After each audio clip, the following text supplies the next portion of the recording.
Ya. Eso era... No, perfecto. Bueno, ahí está. Entonces sigo. Entonces, ¿qué pasa? Pasa que cuando llegamos nosotros al punto de que tenemos un dispositivo, primero que es móvil, que me lo puedo llevar conmigo, que no está pegado a una pantalla, a una pared, que puedo cargarlo como yo como cargo un libro en mi maleta, que tiene la forma y todo, tiene la disposición para que yo pueda tener un contenido ahí y pueda ir básicamente consumiendo este contenido. Al ser una pantalla, no solamente me permite tener el libro ahí, es una pantalla que me permite interactuar, me permite meter mi dedo ahí, puedo tener los otros elementos que tengo yo en una pantalla que el papel no me permitiría necesariamente tener, movimiento. De alguna manera, cuando nosotros empezamos a hacer la novela gráfica, yo siempre quise hacer un pop-up book con nuestra novela gráfica, porque se me parecía mucho a lo que este es Operación Ajax. Este es otro ejemplo de cómo funciona un libro interactivo, una novela gráfica interactiva. Sí, entonces, ¿qué pasa? Pasa que como ahora tengo una pantalla de tecnología, tengo audio, cosa que antes yo no podía tener en un libro tradicional. Tengo movimiento, tengo distintos tipos de interacción con el usuario y por lo tanto tengo que pensar cómo es que el usuario va leyendo mi libro, cómo va recibiendo esta información. Quizá antes eso no era tan importante porque pues la persona desde que sepa leer el idioma en general, a menos de que sea muy aburrida la lectura, pues termina el libro y les gusta el libro, ¿sí? En estos casos no, tu contenido puede ser muy bueno, muy bueno, pero si no está puesto de tal manera que sea fácil para mí leerlo, yo no lo voy a leer. Y esto es muy importante tenerlo en cuenta, porque yo puedo tener la obra maestra, pero si esa obra maestra no está pensada para que la gente se sienta, para que mi público objetivo, especialmente si son niños o si son personas muy adultas, lo pueda leer, vamos a tener problemas y la gente simplemente no lo va a consumir, no va a llegar. Adultos, por ejemplo, si la letra es muy pequeña, una persona adulta no va a poder leerlo. Detalles como esos. Si un niño, si los objetos que ustedes tienen son muy pequeños y el dedo del niño no le da para moverlos, pues se va a enredar y no va a seguir leyendo. Son consideraciones importantes a tener en cuenta. Hay una cosa que afecta mucho cuando uno coge el camino, pues al que hay que renunciar porque desafortunadamente todavía este camino no ha llegado a cumplir con las expectativas de hip hop, es que cuando uno habla de hip hop es un texto que está flotando, es un texto que tú puedes cambiarle la forma, la fuente, el tamaño, todo lo que quieras y el texto se va a adaptar. Cuando tú relacionas ese cuerpo de texto con imágenes, con animaciones, con otras cajas, aún no tenemos cómo hacer que si yo cambio la fuente, todo cambia y que no sea tan traumático. Claramente se puede hacer, pero entonces ya vienen las relaciones costos, ahí vienen las relaciones tiempo que no vienen tan de la mano como cuando se habla en hip hop. Entonces eso también depende de la experiencia de usuario, del contenido que quieres tener y de esas limitantes que son clarísimas. Si tú tienes un libro que es una app y quieres eventualmente que la gente haga lo que hace con un hip hop normal, que es aumentar la fuente, te vas a encontrar con ciertos stops ahí, que es mejor saberlo de antemano cuando te vas por este camino. Eso era. Bueno, en últimas estamos hablando de una experiencia estética completamente distinta del libro de papel y creo que eso es lo que compartimos y lo que hemos aprendido haciendo los libros es digamos que hay muchos elementos que hay que tener en cuenta antes de arrancar a sentarse a hacer ese libro digital. Lo primero es, yo diría que habría que pensar si ese libro que queremos hacer en digital es una adaptación de un libro de papel o si nació digital. La diferencia es súper grande. Eso lo vamos a ver más al final cuando empecemos a hablar ya de los libros en concreto que hemos hecho. Lo que hicimos con Sabrina y para la Biblioteca Nacional son libros que existían previamente o partimos de la base de materiales que existían previamente. El caso de la saga El Fuego Frío de Johan fue hecho expresamente para que exista en una tableta y sea leído así. Eso marca una diferencia grande que la van a ver más adelante. Entonces a eso me refiero cuando en el punto 1 dice si es una adaptación nuestro libro o nació digitalmente. Obviamente eso va a impactar costos, porque si es una adaptación, pues yo ya tengo buena parte del camino recorrido. Lo que tengo que hacer es buscarme, ojalá, los Words originales para no tener que volver a transcribir, buscarme, ojalá, las imágenes en alta definición, porque si no, no me van a servir, ¿cierto? Entonces, es como un trabajo para los editores, digamos, que tienen un catálogo, digamos, libros que están descatalogados en papel, que le pueden dar una nueva vida en el medio digital. Es importante, digamos, ese trabajo como de arqueología previa, ¿cierto? Por ejemplo, un PDF. Uno le dan el PDF del libro y los que han hecho copy-paste a un PDF saben que si bien hay OCR, Optical Character Recognition, el texto sale sucio.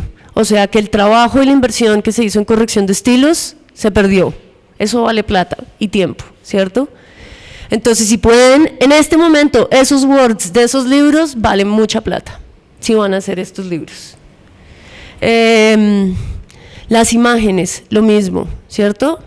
Podrían digitalizar los libros y tratar de hacer una digitalización de buena calidad, pero si tienen los artes originales, tanto mejor. Ya si el libro nace digital, Johan les va a hablar más adelantito del guión, porque digamos que el proceso de escritura y de cómo se producen esos materiales es distinto. Otra cosa que hay que pensar es lo que llamamos funcionalidad e interacción. ¿Qué tantas cosas necesito que haga mi libro?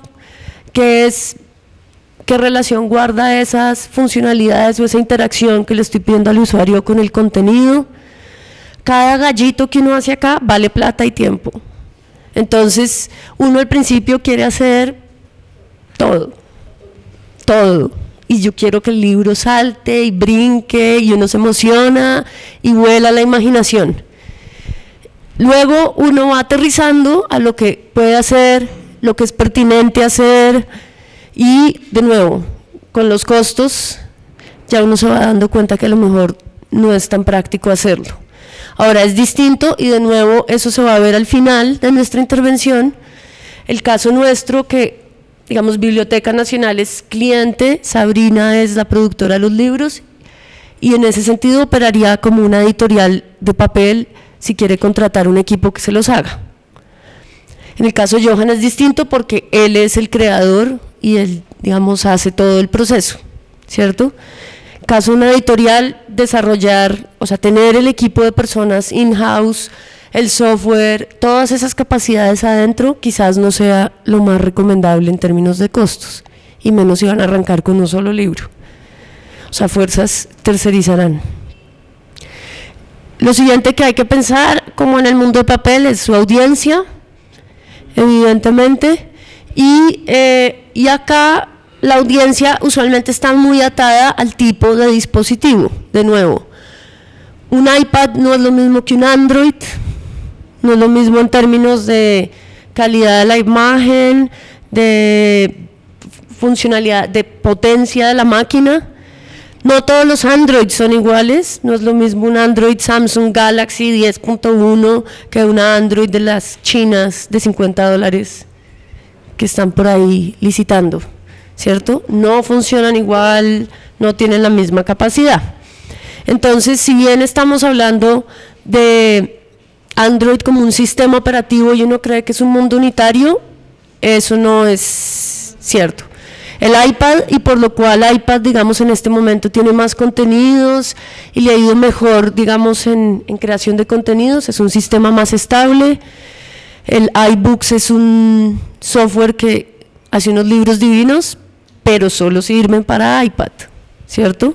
Entonces ellos amarran un software a un dispositivo, ese es el negocio de ellos, claramente. Por eso un Kindle es muy barato, porque Amazon está subsidiando el precio del cacharro, porque los libros que uno compra en Amazon solo funcionan en un Kindle. El formato es único y exclusivo para dispositivos marca Kindle. Entonces eso hay que tenerlo muy claro. Ahorita les vamos a mostrar un dibujito donde se ve eso mejor. Entonces son consideraciones que hay que tener en cuenta. Hay algo que nos pasó haciendo estos libros que descubrimos, y es que aún estos formatos, que el formato del contenido con forma realmente tiene salidas más hacia apps. Directamente uno habla, como que uno imagina, es una app que uno consume en una tableta directamente. Es que la relación de cómo son imágenes, son videos que uno ya empieza a importar, audios, son otro tipo de elementos, digamos que no están todavía casados en cuanto a una sola dimensión. O sea, uno se va a enfrentar que el iPad tiene una dimensión en la pantalla y que si uno quiere una imagen full screen tiene que ir acorde a esa dimensión que me recibe esta pantalla, pero cambia cuando estoy hablando de un Samsung Galaxy, pero cambia también si estoy hablando de otro tipo de tableta de Android, y además si estoy hablando en web. O sea, a lo que voy es que cuando nosotros queríamos, por ejemplo, un ejemplo muy sencillo, queríamos tener una galería de fotos que todas hicieran full screen, nos dimos cuenta que tocaba generar ciertas versiones según la tableta, y ahí de una también nos tocó decir, no nos vamos a ir con todas las tabletas Android que existen en el mercado porque cambian todas las dimensiones y unas son muy pesadas, no te van a correr una imagen grande, y así en general. Entonces, cuando uno empieza a diseñar el libro, de una va de la mano el tema de con cuántas tabletas voy y hacia qué públicos, con qué tabletas quiero llegar, porque muchas veces nuestros contenidos no van a correr allí o simplemente se van a desfasar. No está como en EPUB, que es universal. O sea, cuando uno exporta una imagen JPG, te lo lee cualquier tipo de lector de imágenes. En este caso aún no tenemos esa, desafortunadamente todavía no estamos en ese nivel universal, entonces sí se van a encontrar con esos caminos que te van a dar dolores de cabeza si uno no estaba preparado. Sí, básicamente lo que dice Sabrina es muy importante, y en la medida nos da la introducción a la segunda cosa que creo que es importantísimo que tengan ustedes en cuenta. Ya hablamos de la primera, que es la experiencia de usuario. Entonces ahí hablamos y vamos a seguir hablando, y es un tema que continuará. La segunda es la tecnología. Piensen en esto como pantallas. Siempre veanlo como pantallas. Hay pantallas grandes como los televisores, hay distintos tipos de televisores, distintos tipos de tamaños. Es lo mismo, estos son pantallas. Entonces, en esa medida hay de distintos tamaños, y también es importante tener en cuenta que como es tecnología, hay de distintos pesos. ¿Sí? Uno como antes, bueno, ¿qué tan largo es el libro? 200 páginas, 400 páginas. Si tú me preguntas qué tan largo es mi libro, digo 40 megas. Entonces la gente queda loca, como que 40 megas. ¿Yo qué hago con eso? Mira, la capacidad que te va a dar a ti una aplicación, una APK, para que lo baje la gente desde la tienda de Google Play, es 40 megas. O 50 megas realmente, porque la aplicación que jala se echará de 5 a 10. Entonces tú empiezas a hablar en términos de megabytes, no de páginas, ni de pliegos, y esto es muy importante porque de aquí en adelante eso es lo que determina lo que tú puedes poner en la tabla. Ah, pero es que iOS me permite 200 megas. Fantástico, úsalas todas. Pero para el otro sistema tienes que entender que vas a tener que dosificarlo de una forma distinta o no te va a caber en el paquete que vas a subir a la tienda. Nuevamente, mucho de esto está centralizado en estas plataformas.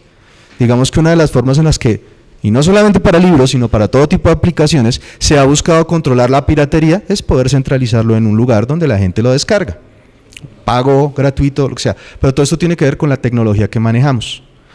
De esa misma manera, por ejemplo, y ya hablando un poco específico de nuestro caso, la tecnología no quiere decir que es algo que yo tenga que esperar a que me den.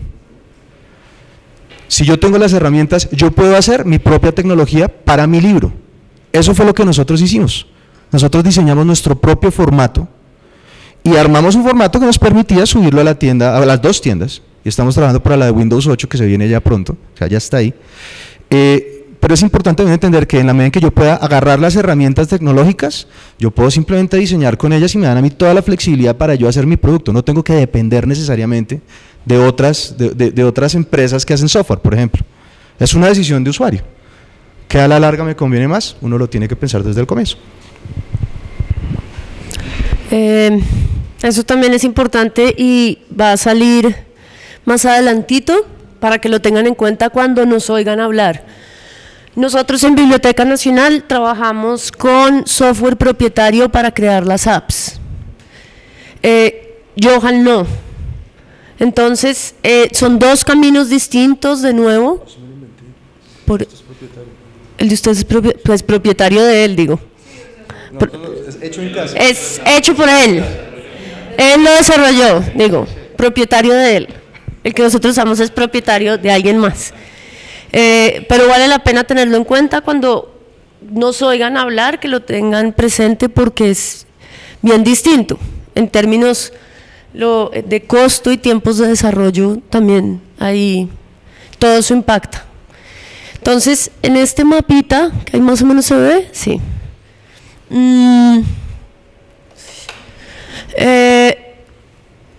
Estamos, todo esto que venimos hablando, que si el dispositivo, que si la audiencia, que qué hace, que qué no hace, que qué tienda, más o menos está puesto ahí.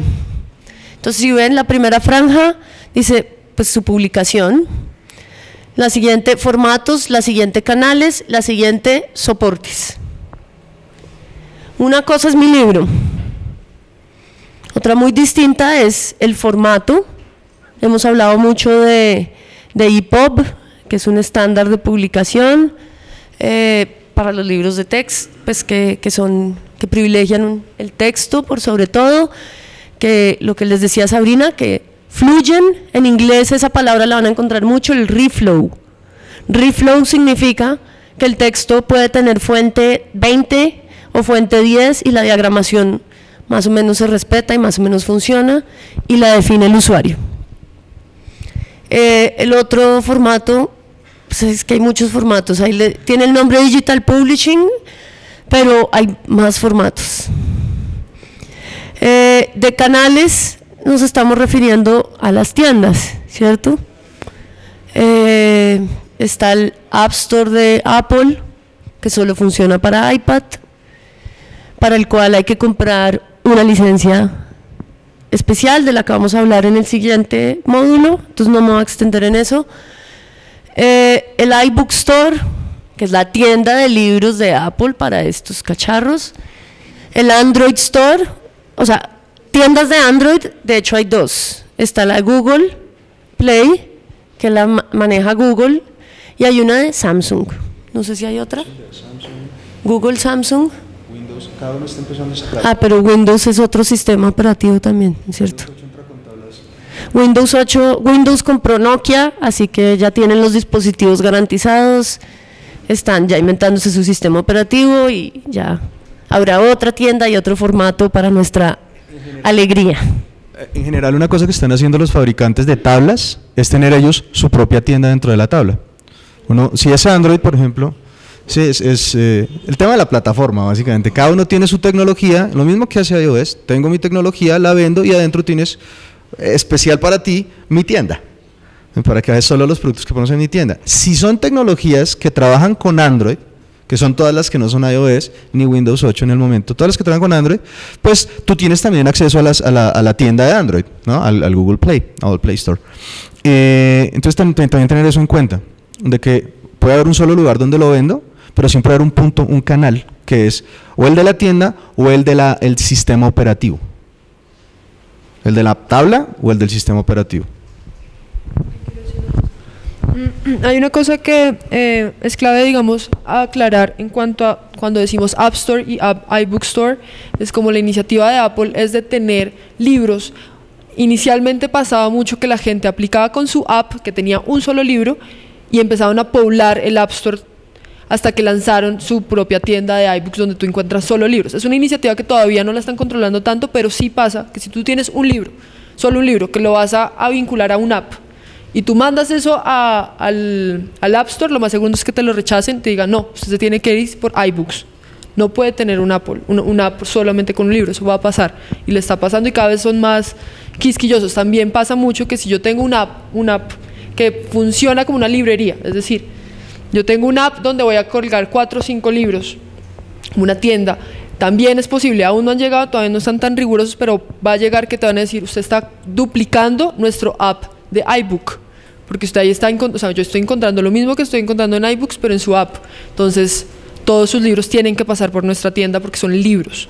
Entonces, tienen diferentes, todavía como que las políticas de ellos no las están pues, no están tan claras, entonces uno puede argumentar que es que mi libro no es solamente texto, sino que tiene una experiencia de usuario con una animación de tal y tal manera que por eso cabe dentro de la cavidad del app, porque necesito que la gente consuma mi app, no un libro.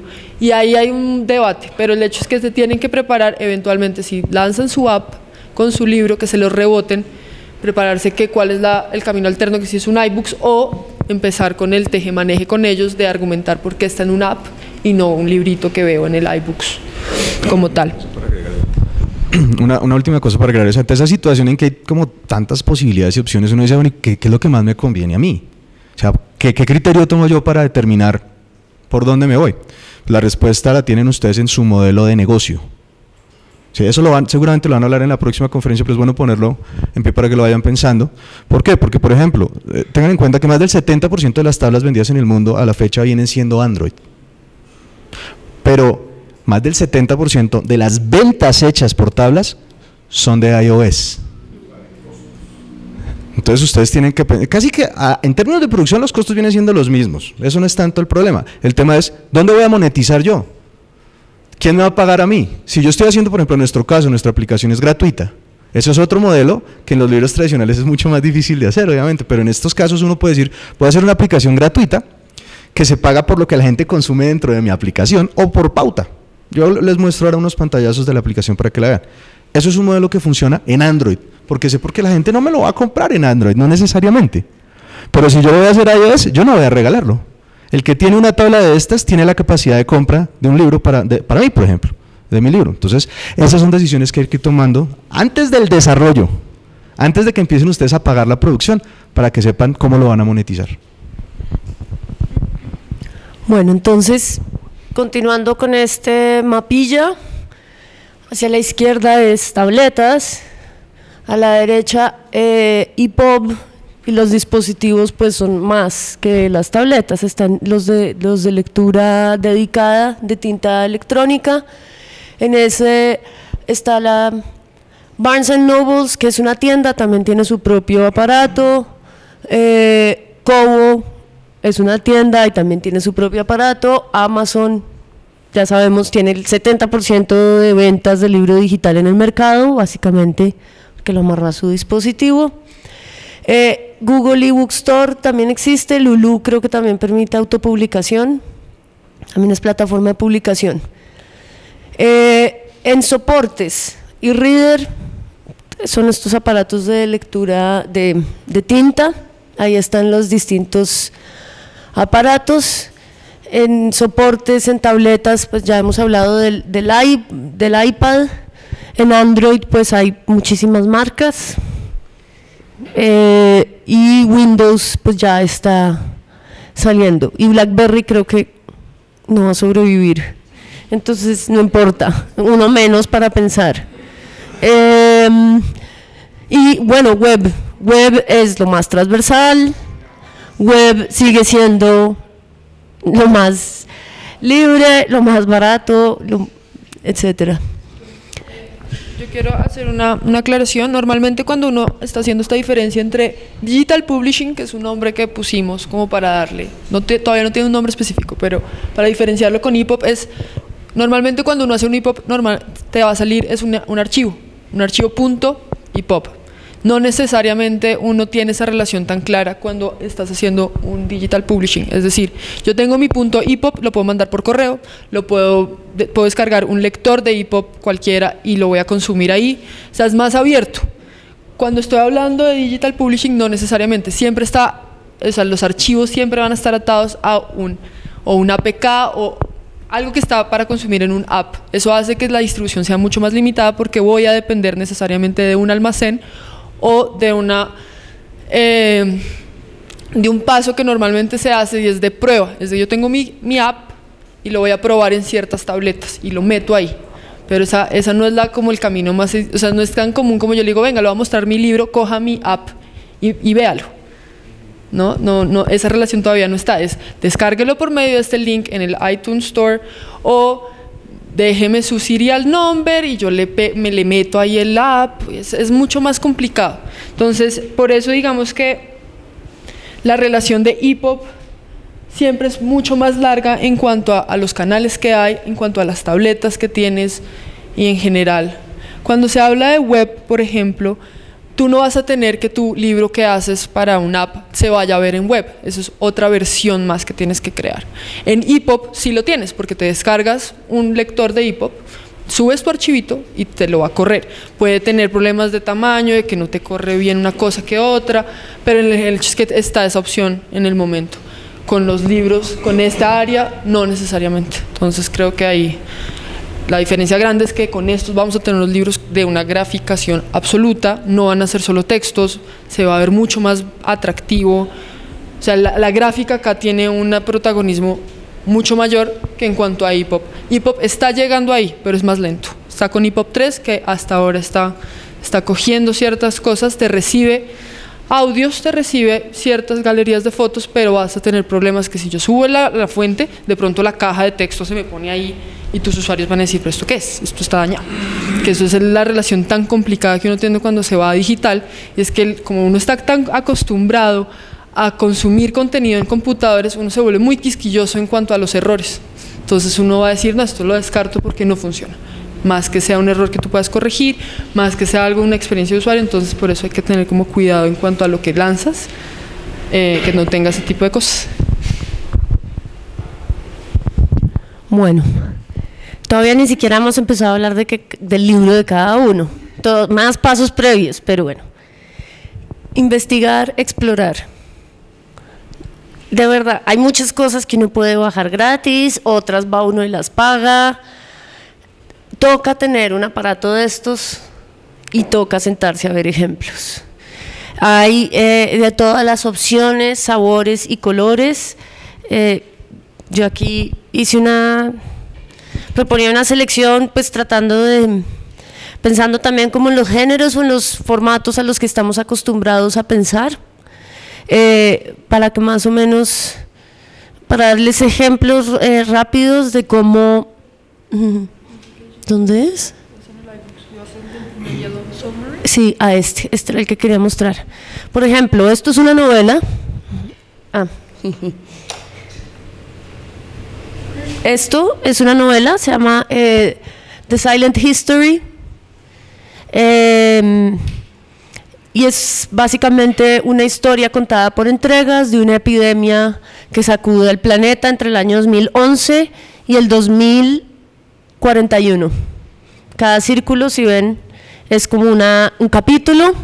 Cada capítulo tiene un texto y me voy leyendo esta novela por entregas.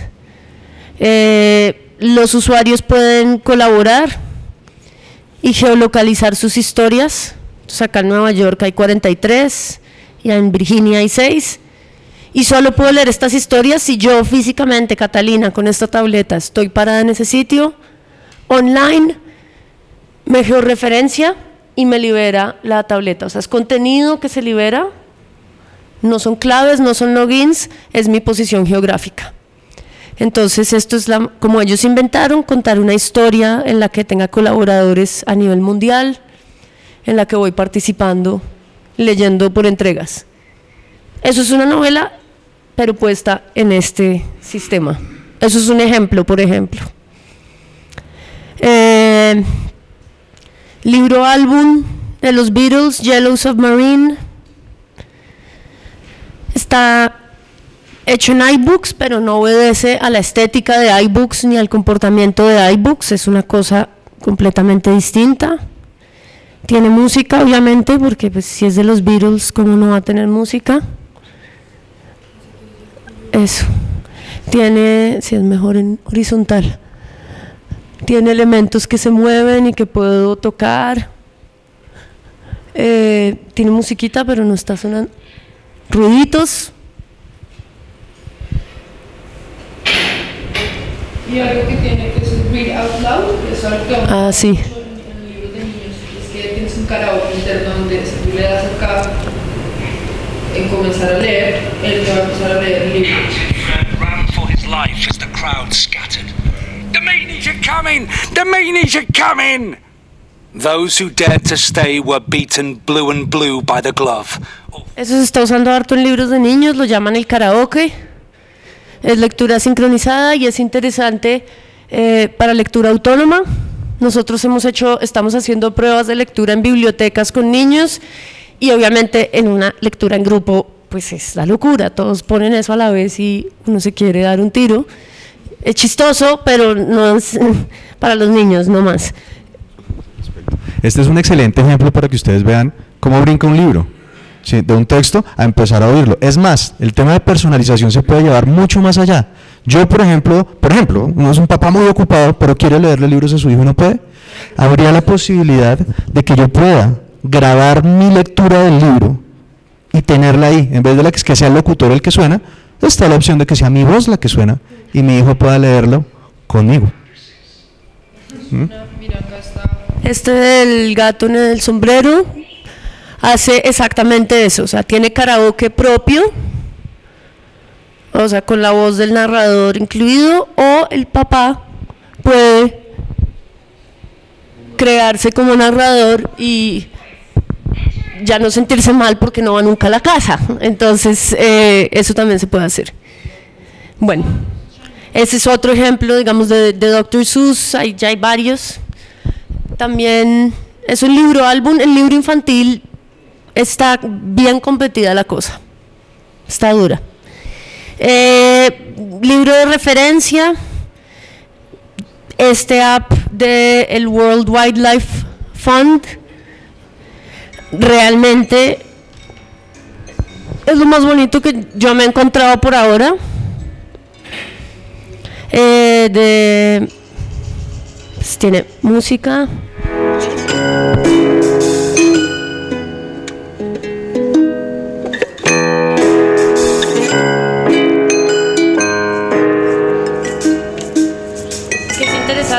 Es que tiene la manera como aprovecha la pantalla y las formas de navegación en todos los sentidos, vertical, horizontal, lateral, ¿cierto? O sea, ya no tenemos que pensar en el scroll, ¿cierto? Si ven aquí cuando se pinta este cuadrito, vamos, si yo entro, es muy interesante porque la pantalla es como un pliego gigante y lo que estoy haciendo o diciéndole al usuario que haga es que se vaya moviendo y utilizando otras direcciones y otras lateralidades. Este es muy interesante también en la manera como usan las instrucciones y eso garantiza experiencia de usuario de la que habla Johan. Eso sin instrucciones no lo entiende nadie. ¿Cierto? Entonces aquí me dice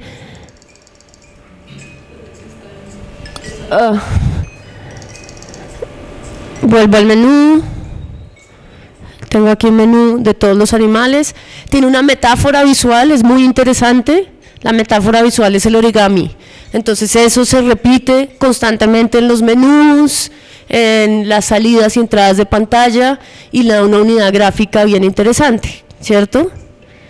Entonces vea, toda la animación, todo se comporta bajo la lógica del origami. Y también es bien interesante cómo está, digamos, planteada la actividad del usuario, en que cada vez que termina una historia entera, se la puede compartir a los amigos, ¿cierto? Y les manda como un avión de papel, o sea, la misma metáfora visual se vuelve una metáfora, digamos, de interacción social. Así como yo mando un avioncito, pues mando un rinocerontico de papel, ¿cierto? Y creo que eso es bien inteligente de esta app. Bueno. Decir un par de cosas. Otras cosas que se pueden hacer. Ustedes ya están viendo uno de los alcances de hacer un libro para una tabla, pero recuerden, esto es una pantalla. ¿Qué más tiene una pantalla? En este caso, esta pantalla no solamente tiene la posibilidad de interactuar con el dedo, o de que me hable, o de que yo lo grabe. El micrófono, por ejemplo, yo también lo puedo utilizar de maneras más creativas. Ejemplo, y cosa que hicimos muy chévere, tienen ustedes un cuento donde hay una flor, o donde hay un molino. Yo puedo soplar el micrófono y hacer que se me mueva el molino. Sí, o sea, empezar a jugar con cómo complemento yo, cómo le ayudo el giro. Claro, también yo puedo mover el iPad y entonces se me mueven los elementos dentro de la misma historia. Empieza a hacer una cosa que se llama gamification, o sea, en español creo que no, ¿qué palabra sería? Como hacer que la gente juegue, es un elemento muy lúdico, pero que viene de los juegos, de game, de hacer que la gente se enjuegue, no sé cuál sería la traducción más precisa en español, la palabra en medio es esa, gamificar, volver lo mío un juego. ¿Por qué? Pues porque cuando yo vuelvo lo mío un juego empiezo a trabajar con el elemento lúdico de la mente humana. Si empiezo a hacer que la gente se involucre de una manera que exploran y en la que, nuevamente la palabra de experiencia de usuario, me permite a mí llevarlos a la información que yo quiera. Otra cosa que se puede hacer, estas cosas traen cámaras. Yo puedo utilizar esa cámara en beneficio de lo que yo esté contando, obviamente todo muy amarrado al concepto de lo que yo estoy haciendo, no simplemente ponerlo por poner, sino muy estructurado dentro de lo que yo estoy presentando, si es pertinente o no. Yo puedo usar la cámara y utilizar tecnologías adicionales como realidad aumentada. Yo no sé si ustedes conocen esa tecnología, no sé si saben de qué se trata. ¿Cuántos acá conocen la realidad aumentada? Ok. Los que no conocen la realidad aumentada les voy a explicar muy rápidamente qué es.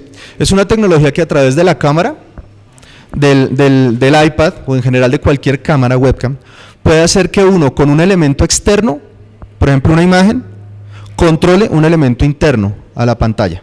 Entonces yo puedo tener una imagen mía aquí, un dibujo o algo, y con este dibujo yo puedo controlar el cursor o puedo controlar un muñequito o puedo controlar algo que está pasando en la misma pantalla. Esto para los libros es muy bueno, les voy a explicar por qué, y si los que tienen dudas, porque es difícil de entender simplemente diciéndolo, quieren al final yo les puedo mostrar ejemplos de qué es la realidad aumentada, porque es muy bueno, porque por ejemplo cuando uno imprime libros, que ustedes tienen libros guardados de hace por ejemplo, 10 años, pero fueron unos libros buenísimos, y ustedes quisieran volver a traer ese libro, pues algo que te permita a ti leer esa portada de ese libro, por ejemplo, y sacar de esa portada un muñeco en 3D que le habla a la persona, te va a recuperar toda esa impresión que hiciste y que tienes guardada. ¿Sí? Puedes reutilizar libros que tengas en tu almacén y venderlos nuevamente, por ejemplo. Si quieren hablar un poco más de eso, hacia el final lo podemos retomar. Bueno, no voy a seguir mostrando los ejemplos para poder ya entrar al detalle de los libros. Lo cierto es que vale la pena cacharrearle, mirar qué hace la gente.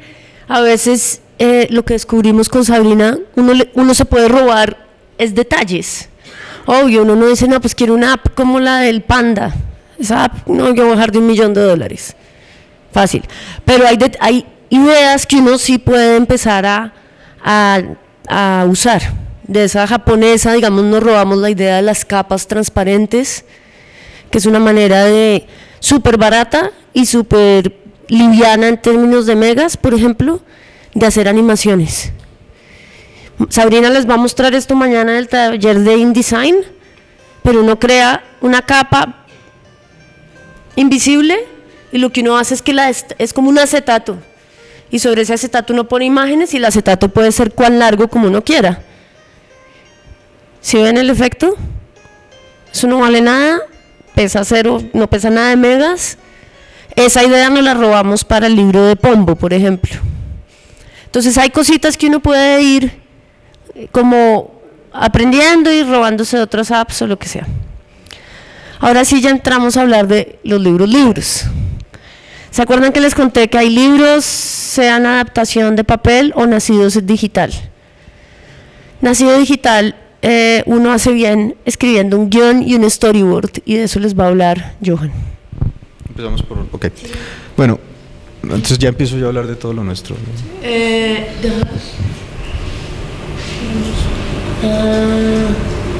Porque casi que... ¿Para tú hablar ya de todo lo tuyo? O no, sigamos pimponeándolo. Entonces déjame la siguiente para saber dónde la voy a parar. Sería... Esto es más como consejos. Ok. Cuando se terceriza sí. como consejos. Bueno, entonces hablemos de esta primera etapa, creación, guión y storyboard. En nuestro caso, bueno, la idea empezó hace muchos años, como toda cosa tiene que marinarse, tiene que madurar, pasó hace muchísimo tiempo. Cuando yo estaba haciendo la tesis de grado fue que se me ocurrió hacer una historia que tenía que ver con América ancestral. Nuestro cuento es, la saga del Fuego Frío es una aventura para niños, y es una aventura que tiene que ver con cómo pudo haber sido América antes de la llegada de Colón. Todos sabemos qué pasó después, pero sabemos muy poquito de qué pasaba antes en América. Y América era un territorio no solamente supremamente rico y supremamente sabio, sino que tenía más de 160 millones de habitantes. tenía un montón de comercio impresionante entre Norteamérica y Sudamérica, por ejemplo. Y explorando entre eso, nos inventamos una historia, es ficción, pero es una historia que tiene mucho que ver con cómo vivían, cómo se pudo haber vivido en esa época. Lo volvimos una novela gráfica interactiva el año pasado. Nosotros ganamos un premio de Crea Digital del Ministerio de Tecnología, y a partir de eso tuvimos la oportunidad de coger esta historia y hacer con ella lo que quisiéramos para tablas. Entonces dijimos, bueno, ¿cómo se concibe una novela gráfica interactiva? No era solamente el hecho de poner el texto, sino cómo hago para que esta vaina sea una experiencia de usuario que le permita a la gente leerlo como un cómic. Vamos a empezar a mostrar listo.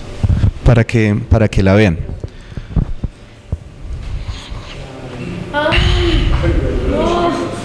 Usemos el otro, ya debe estar cargado.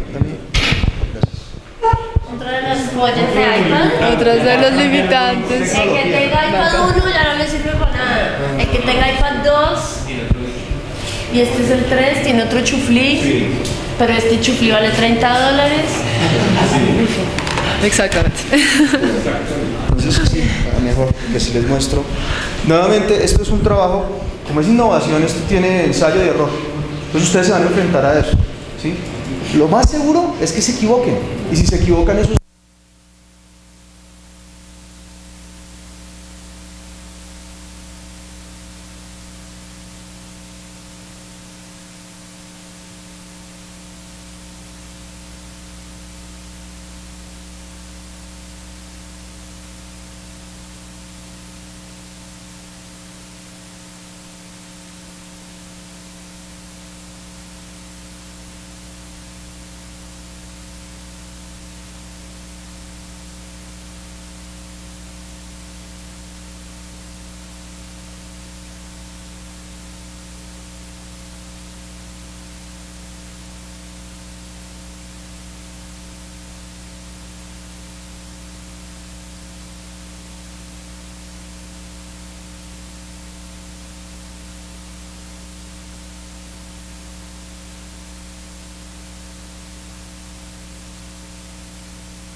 A ver.